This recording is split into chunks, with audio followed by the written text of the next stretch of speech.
नमस्कार, स्वागत है आपका डीडी न्यूज पर। मैं हूं रेशमा आपके साथ। आइए नजर डाल लेते हैं इस वक्त की हेडलाइंस पर। प्रधानमंत्री नरेंद्र मोदी आज मैरीटाइम लीडर्स कॉन्क्लेव को करेंगे संबोधित। ग्लोबल मैरीटाइम सीईओ फोरम को भी करेंगे अध्यक्षता।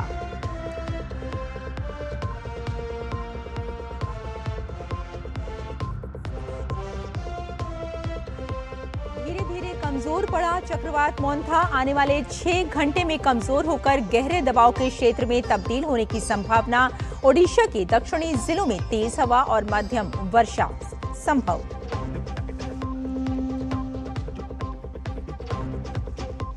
बिहार में चुनाव प्रचार चरम पर। अमित शाह, राजनाथ सिंह, योगी आदित्यनाथ और नीतीश कुमार की ताबड़तोड़ रैलियां। वहीं राहुल गांधी और तेजस्वी यादव भी आज करेंगे संयुक्त जनसभाएं।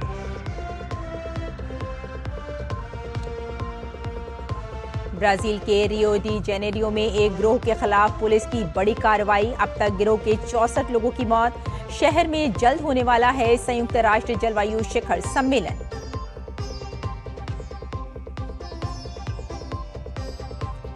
और कैनबरा में आज भारत और ऑस्ट्रेलिया के बीच 5 मैचों की T20 सीरीज का पहला मुकाबला। वनडे सीरीज में हार के बाद वापसी के लिए टीम इंडिया के हौसले बुलंद। और अब समाचार विस्तार से। प्रधानमंत्री नरेंद्र मोदी आज मुंबई का दौरा करेंगे। पीएम इंडिया मैरीटाइम वीक 2025 में शामिल होंगे। पीएम मैरीटाइम लीडर्स कॉन्क्लेव को संबोधित करेंगे। साथ ही वे ग्लोबल मैरीटाइम सीईओ फोरम की अध्यक्षता भी करेंगे।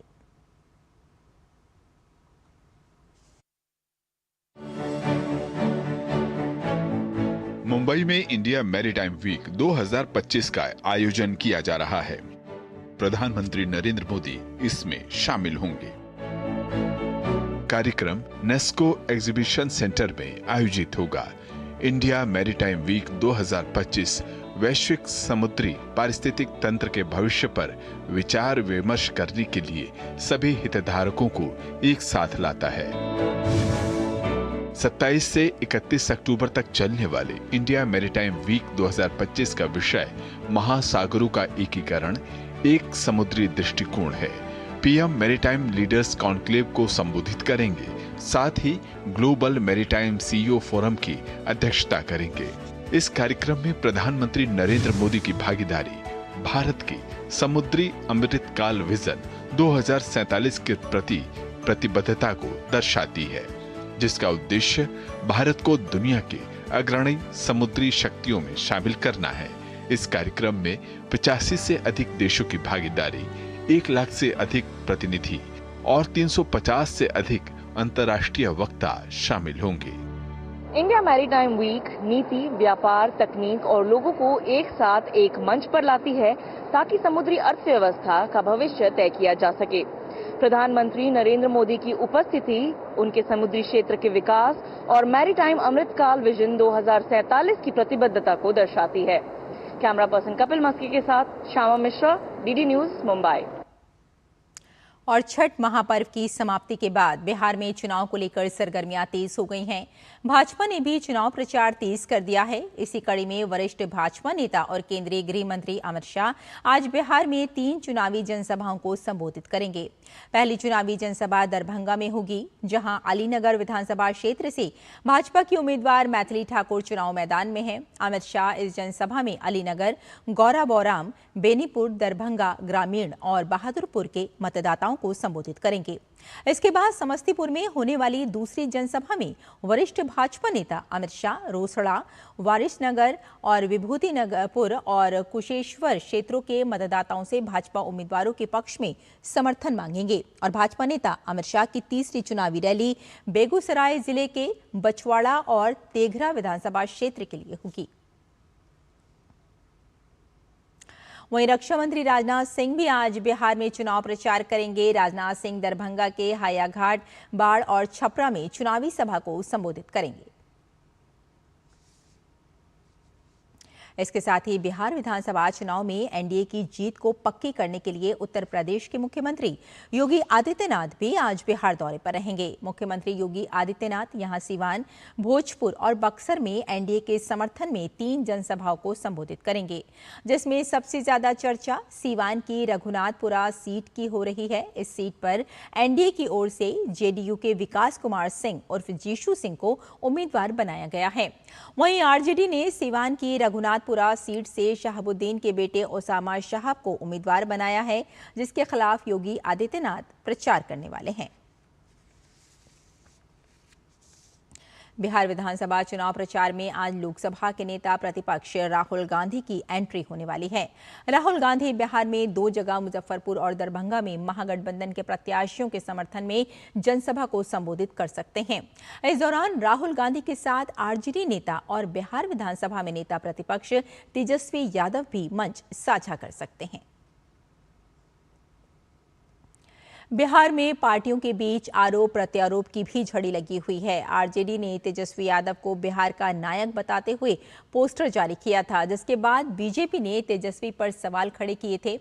इस विवाद के बाद अब तेजस्वी पर आरजेडी के अंदर से ही सवाल उठने लगे हैं, तो कांग्रेस द्वारा राहुल गांधी को जननायक बताने का विवाद भी थमता नजर नहीं आ रहा है। इस बीच प्रशांत किशोर के बिहार और बंगाल में 2-2 वोटर कार्ड होने के मामले पर चुनाव आयोग ने प्रशांत किशोर को नोटिस जारी किया है। बिहार की चुनावी लड़ाई जननायक के मुद्दे पर गरमाई। प्रशांत किशोर के पास मिली 2 वोटर आईडी, चुनाव आयोग ने भेजा नोटिस। बिहार विधानसभा चुनाव से पहले जन सुराज पार्टी के प्रमुख प्रशांत किशोर नए विवाद में फंस गए हैं। उनके पास 2 वोटर आईडी मिली हैं, जिसके बाद बिहार की सियासत गर्मा गई है। उनका बिहार के अलावा पश्चिम बंगाल की मतदाता सूची में भी नाम मिला है।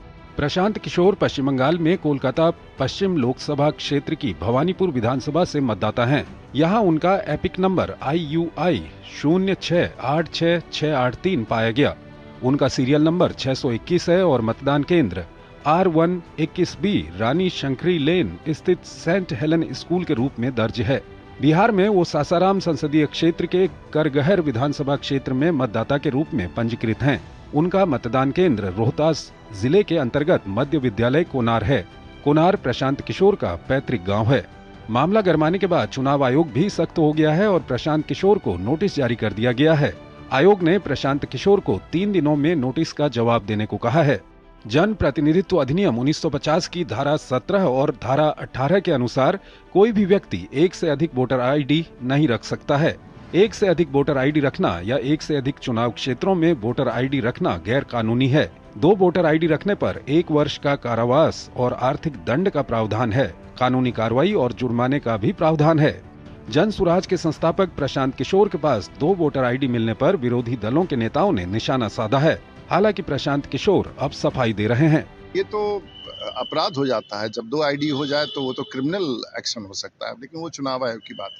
आपके खुद के जब 2-2 आईडी हैं और आप दूसरों के ऊपर आप सवाल उठाते हैं, दूसरों की आप सो कॉल्ड पोल खोल करने का आप काम करते हैं, तो इस तरीके से 2-2 जगह वोटर आईडी बनाना मुझे नहीं लगता ये कहीं से उचित है। इलेक्शन कमीशन से जरा पूछिए कि हमारा जब इलेक्शन आईडी करगहर में हमारे गांव कोनार में है तो SIR चलाए थे तो हमारा नाम काहे नहीं काटे।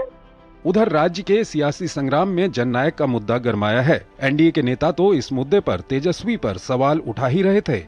अब तेजस्वी की पार्टी आरजेडी के नेता अब्दुल बारी सिद्दीकी ने भी सवाल उठाए हैं, तो तेजस्वी के बड़े भाई तेज प्रताप ने भी इसे खारिज किया है। जननायक बनने में उनको समय लगेगा, इसलिए समय लगेगा कि वो लालू की विरासत है और उनकी राजनीति पे खरा उतरने की कोशिश कर रहे हैं। जननायक कौन होते हैं? पोस्टर में जिनका ऊपर में सभी जननायक, कर्पूरी जी, लोहिया जी, अंबेडकर, महात्मा गांधी, ये लोग जननायक हैं। और हरियाणा, जहां राष्ट्रपति द्रौपदी मुर्मू अपने दौरे पर हैं।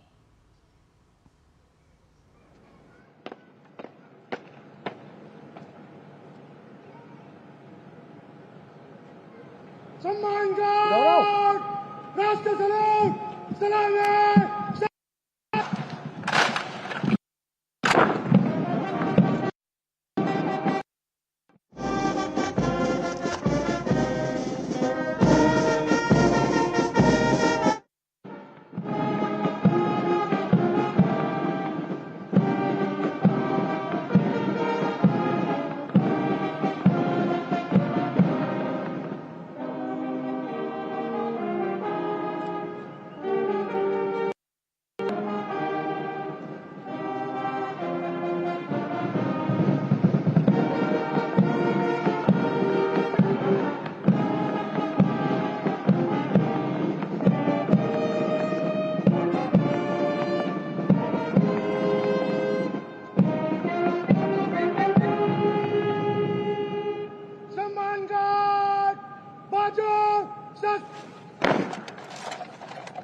तो राष्ट्रपति मुर्मू अपने हरियाणा दौरे पर हैं और अंबाला में राष्ट्रपति मुर्मू राफेल में अब से थोड़ी देर में उड़ान भरने वाले हैं। फिलहाल एक छोटा सा ब्रेक लेते हैं, यहाँ पर जल्द हाजिर होते हैं। आप देखते रहिए डीडी न्यूज। लाल रंग इसका अपार, तीखा कम है फिर भी स्वाद, बेमिसाल बेमिसाल MDH Kashmiri, MDH Kashmiri. MDH। पता है, लोग अक्सर मुझसे पूछते हैं कॉल सेंटर का स्टेडी जॉब क्यों छोड़ा। I wanted more out of life, बस मैंने अपना स्टार्टअप शुरू किया। जानना चाहोगे कैसे? Then start up your own business as an LIC agent। यहाँ सब कुछ है, great products, zero investment, leading organization and unlimited opportunities। तो क्या आप तैयार हैं? LIC एजेंट बनो, अब बड़ा सोचो। हमारी वेबसाइट पर जाएं या अपनी नजदीकी LIC शाखा से संपर्क करें। जब धरती चीर कर निकलता है लोहे का पत्थर और मिलता है मोंगिया के जोश से, फिर तपता है, पिघलता है और बनता है फौलाद। अब होता है सरिया सारी खूबियों के साथ। मोंगिया स्टील, मजबूत देश का मजबूत सरिया। आपके घर के खाने में रेस्टोरेंट जैसा स्वाद ले आए MDH का शाही पनीर मसाला। पनीर को क्या मस्त बना डाला।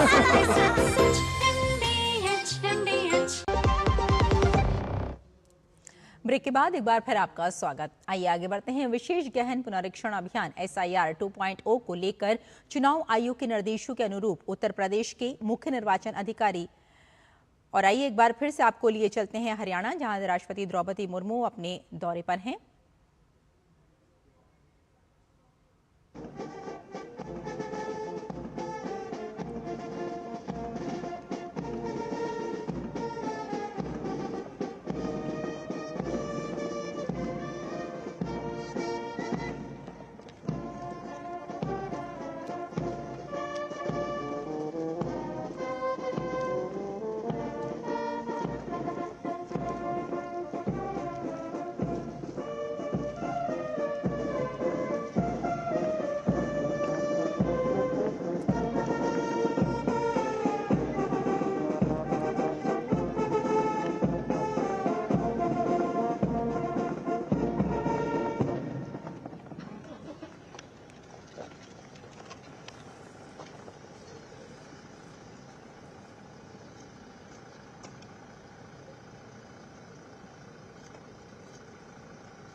राष्ट्रपति द्रौपदी मुर्मू को अंबाला में गार्ड ऑफ ऑनर दिया गया और अब से थोड़ी ही देर के बाद वो राफेल में उड़ान भरेंगे। फिलहाल आइए बुलेटिन की तरफ लौटते हैं, कुछ और खबरें देख लेते हैं।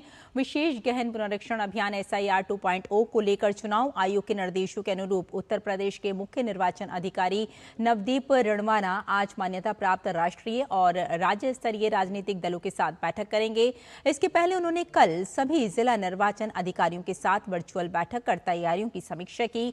बैठक में निर्देश दिया गया कि मतदाता सूची पुनरीक्षण कार्य को मिशन मोड में संचालित किया जाए और दैनिक प्रगति रिपोर्ट CEO कार्यालय को अनिवार्य रूप से भेजी जाए।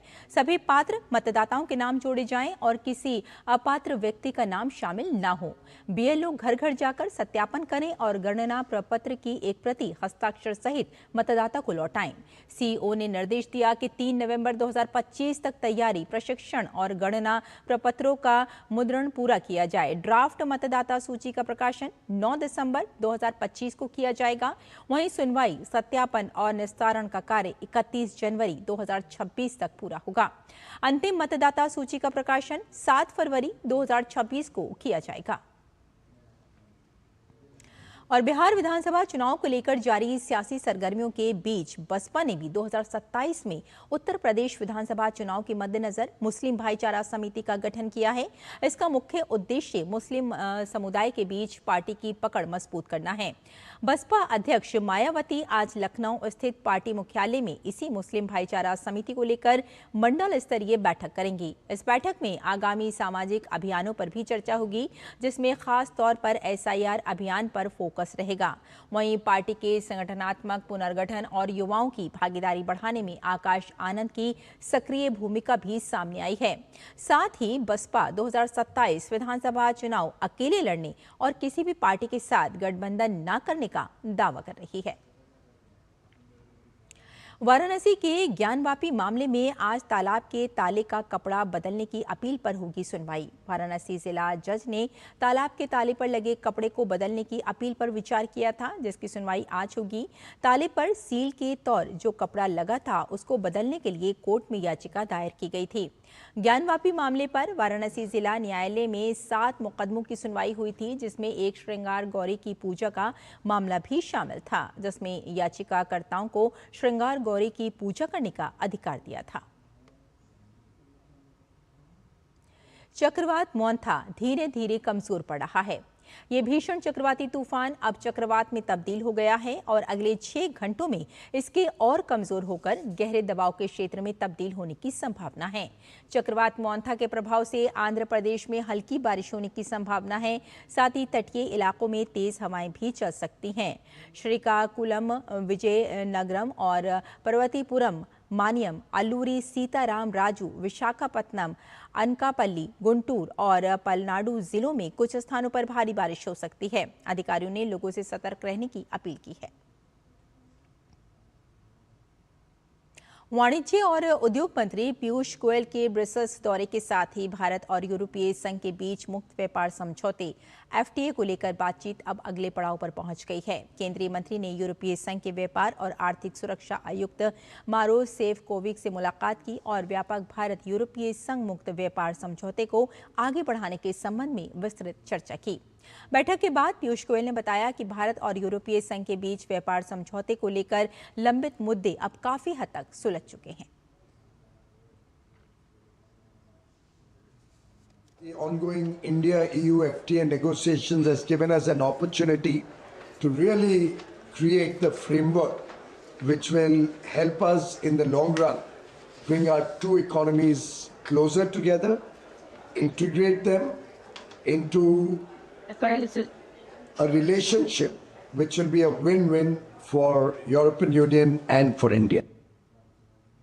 और भारतीय वायुसेना 2 नवंबर को सेखो IAF मैराथन 2025 SIM 25 का आयोजन करने जा रही है, जिसमें हाफ मैराथन, 10 किलोमीटर और 5 किलोमीटर की दौड़ शामिल होगी। यह आयोजन फिटनेस, देशभक्ति और राष्ट्रीय गौरव को एक साथ जोड़ने वाला प्रतीक होगा। मुख्य कार्यक्रम का शुभारंभ नई दिल्ली के जवाहरलाल नेहरू स्टेडियम में किया जाएगा और देश भर के 60 वायुसेना स्टेशनों पर एक साथ आयोजित होगा। ये marathon flying officer Nirmaljit Singh Sekhon को समर्पित है, जिन्होंने 1971 के भारत पाकिस्तान युद्ध में असाधारण वीरता का परिचय दिया था और उन्हें भारत के सर्वोच्च वीरता पुरस्कार परमवीर चक्र से सम्मानित किया गया था। SIM 25 भारतीय वायुसेना के मूल्यों, साहस, अनुशासन और एकता का प्रतीक है। इसका उद्देश्य नागरिकों को फिटनेस और मानसिक दृढ़ता की संस्कृति अपनाने के लिए प्रेरित करना है। इस बार की थीम है रन विद प्राइड, सोर विद स्पिरिट। इसे केवल एक खेल आयोजन के रूप में नहीं, बल्कि वायु योद्धाओं की अदम्य भावना और राष्ट्र के स्वास्थ्य और शक्ति के प्रति प्रतिबद्धता का उत्सव मनाने वाले एक आंदोलन के रूप में देखा जा रहा है। भारतीय तटरक्षक बल ने अरब सागर के मध्य एक बड़ा बचाव अभियान चलाकर कोच्चि से लगभग 1500 किलोमीटर पश्चिम स्थित ईरानी फिशिंग नौका अल ओवैस से एक गंभीर रूप से घायल मछुआरे को सफलतापूर्वक चिकित्सा सहायता देकर सुरक्षित बाहर निकाला है। यह अभियान तब शुरू हुआ जब समुद्री बचाव समन्वय केंद्र मुंबई को MRCC चाबहार ईरान से ईरानी मछली पकड़ने वाले नौका अल ओवैस में एक चिकित्सा आपात स्थिति और इंजन की खराबी के बारे में सूचना मिली। नौका में चालक दल के 5 सदस्य थे। दरअसल ईंधन ट्रांसफर के दौरान विस्फोट से नौका का मास्टर अल्लाह बख्श गंभीर रूप से घायल हो गया था, जिसके बाद तत्काल प्रतिक्रिया देते हुए MRCC मुंबई ने अंतर्राष्ट्रीय सुरक्षा नेटवर्क सक्रिय किया और तटरक्षक पोत सचेत को सहायता के लिए निर्देशित किया। साथ ही पास से गुजर रहे व्यापारी जहाज MT STI ग्रेस को भी मदद के लिए मोड़ा गया। दोनों जहाजों ने समन्वित प्रयास करते हुए घायल मछुआरे को सुरक्षित रूप से ट्रांसफर किया और प्राथमिक उपचार प्रदान किया। फिलहाल मछुआरे की हालत स्थिर बताई जा रही है।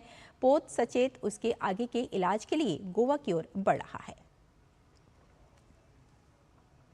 ब्राजील के रियो डी जेनेरियो में अब तक के सबसे घातक पुलिस ऑपरेशन में करीब 64 लोगों की मौत हो गई है। मरने वालों में 4 पुलिस अधिकारी भी शामिल हैं। ये ब्राजील के इतिहास का सबसे बड़ा एनकाउंटर माना जा रहा है।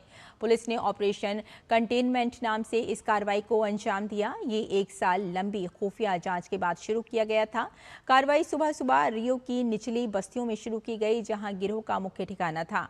लगभग 2500 सिविल और मिलिट्री पुलिसकर्मी इस ऑपरेशन में शामिल हुए। पुलिस ने कार्रवाई के दौरान 200 किलोग्राम से अधिक नशीले पदार्थ और कई हथियार जब्त किए।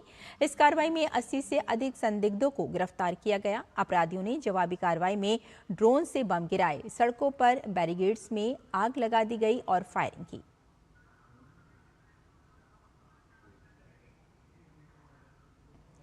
मेलिसा तूफान ने मंगलवार को जमैका में शक्तिशाली श्रेणी 5 तूफान के रूप में दस्तक दी। ये जमैका का अब तक का सबसे शक्तिशाली तूफान है। ये तूफान जमैका के दक्षिण पश्चिमी तट न्यू होप के पास टकराया। अमेरिकी राष्ट्रीय तूफान केंद्र के मुताबिक तूफान के समय हवाओं की रफ्तार करीब 295 किलोमीटर प्रति घंटा थी। अधिकारियों ने लोगों से घरों में रहने और सुरक्षित स्थानों पर जाने की अपील की। ये तूफान क्यूबा की ओर बढ़ रहा है। क्यूबा के बाद मेलिसा बहामास की ओर बढ़ सकता है। आईसीसी महिला क्रिकेट विश्व कप का पहला सेमीफाइनल मुकाबला आज गुवाहाटी में इंग्लैंड और दक्षिण अफ्रीका के बीच खेला जाएगा। इंग्लैंड की टीम 4 बार की विश्व चैंपियन है। इंग्लैंड की टीम इस मुकाबले में आत्मविश्वास के साथ उतरेगी, क्योंकि टीम ने गुवाहाटी में ही अपने पहले मैच में दक्षिण अफ्रीका की टीम को 10 विकेट से हरा दिया था। वहीं दक्षिण अफ्रीका की टीम को अगर इंग्लैंड के सामने चुनौती पेश करनी है तो टीम के बल्लेबाजों को अच्छा प्रदर्शन करना होगा।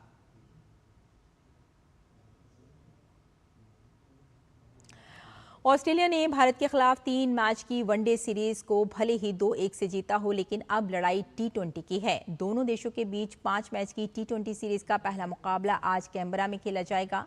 सूर्य कुमार यादव की अगुवाई में भारतीय टीम के हौसले बुलंद हैं, लेकिन इसके साथ ही कंगारू टीम के खिलाफ भारतीय टीम का T20 रिकॉर्ड भी बेहद दमदार है। दोनों देशों के बीच साल 2007 से अब तक कुल 32 T20 मैच खेले गए, जिसमें भारत का पलड़ा भारी रहा। भारत ने ऑस्ट्रेलिया के खिलाफ अब तक 20 T20 मैच अपने नाम किए, जबकि ऑस्ट्रेलियाई टीम सिर्फ 11 ही T20 मैच जीत सकी। तो इस बुलेटिन में फिलहाल इतना ही, लेकिन डीडी न्यूज पर खबरों का सिलसिला जारी रहेगा। नमस्कार।